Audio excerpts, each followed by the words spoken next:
Today I'm going to take a look at graphing in slope-intercept form, but the equation is not given in the form of slope-intercept form, meaning it doesn't have y equal to something. So slope-intercept form is when we have y equals mx plus b, where m is our slope and b is our y-intercept.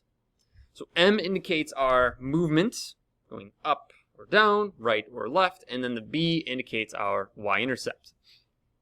So in these problems, I don't necessarily have it in this form of y equals mx plus b. So we're going to want to go ahead and do that. And if you're first now seeing this, if you're looking for some help on slope-intercept form, I'm going to use this video as just mostly explaining getting this into y and then graphing. If you want more background information on solving for m, go back to the first graphing in slope-intercept form where I give some more information about m and go through the process. I'm going to explain it a little bit in this video, but not go as in-depth as I did in the other one. So if you want some more in-depth detail about the slope, go back to that video. But this one's going to be strictly for solving for y and then graphing.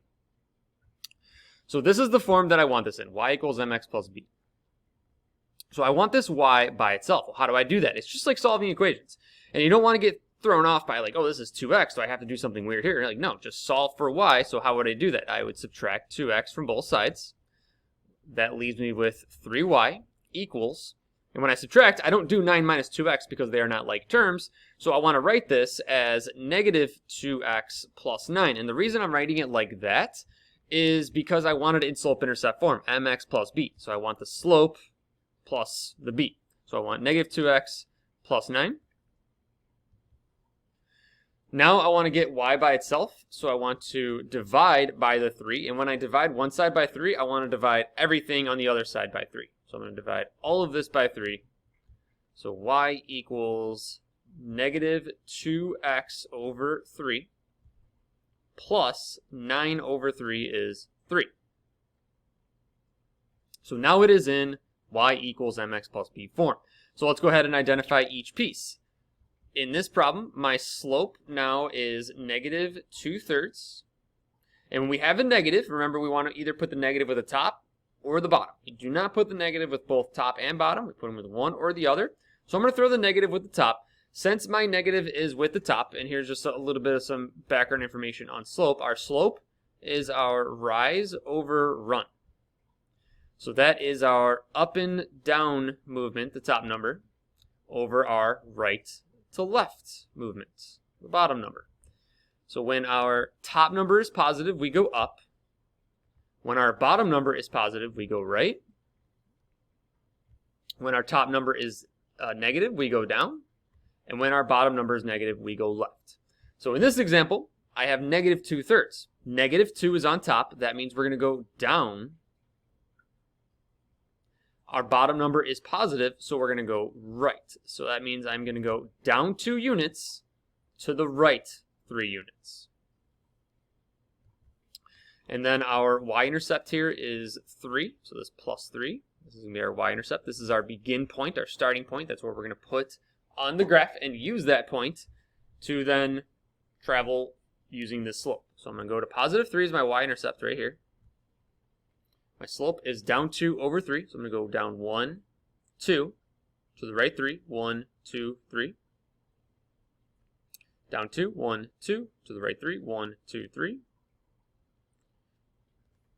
Try to develop a level of comfort of going opposite direction. So if I'm going down 2 to the right 3, that means the opposite of going down and to the right is going to be up and to the left. So down, opposite is up. Right, opposite is left. So I'm going to go up 2, 1, 2, left 3, 1, 2, 3. Up 2, 1, 2, to the left 3, 1, 2, 3. And then I want to, did I skip? 1, 2, 1, 2, 3. 1, 2, 3. Okay. And then we're going to make a perfectly straight line using no tools at all, just completely freehand, and there it is. So this one, we had to solve for y, subtracting 2x, and then dividing by 3. And then now is in the slope-intercept form, and we are good to go to graph. Let's take a look at another example.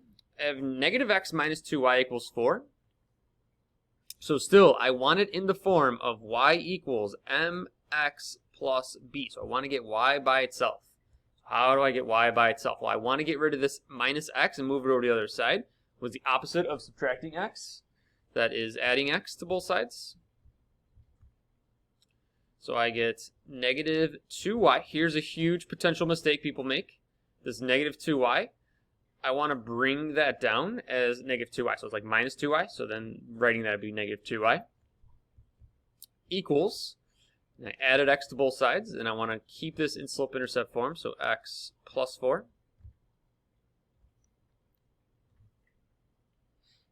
Solve for y by, right now it's negative 2 times y. So I'm going to have to divide by negative 2. And the mistake here that I was kind of in the middle of mentioning is people will forget about that. They'll just say like negative x, and then they'll see that minus 2y, but then write it down as 2y. That's very important because that's going to change the sign. That's going to completely change the direction of this line if we don't catch that. So negative 2 over negative 2 is 1, so I get y equals, and then x over negative 2. So this is like a 1x over negative 2, but we typically don't write 1 in front of the x. So I'll go ahead and erase that. Just wanted to explain that just quickly as I was going through that. So x over negative 2. 4 divided by negative 2 is a minus 2.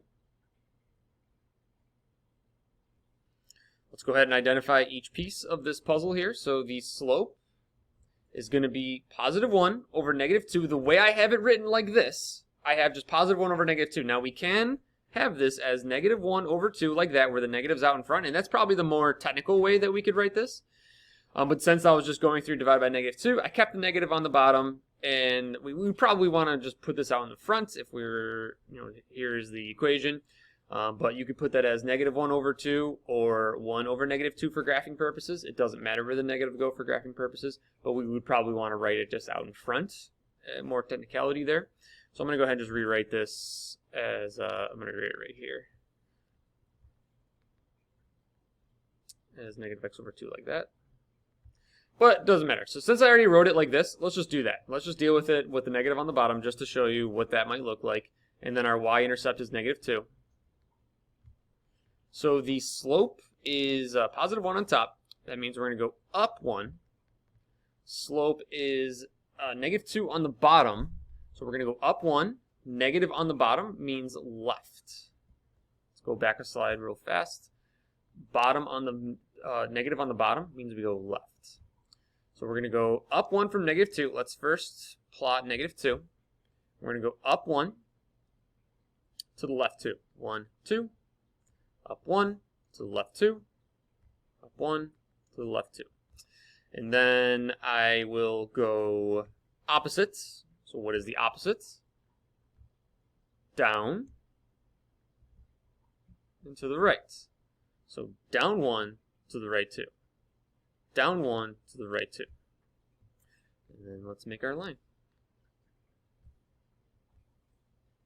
So both of these two examples, we had to solve for y equals mx plus b. And it's just solving like literal equations. Like if you have practice with that, solving literal equations. Like when you have distance equals rate times time and you want to solve for a variable like time, you would divide by r. Same concept where you just divide by the variables. A lot of people just get thrown off by like, well, how do I move the x? And like, does this add together? Like you just solve for y and just simplify wherever you can. And in this case, I had to add x, and then don't forget about that negative there. So that's negative 2, so we have to divide everything by negative 2. So this positive x becomes negative, positive 4 becomes negative. So then there is our slope-intercept line and our line for that.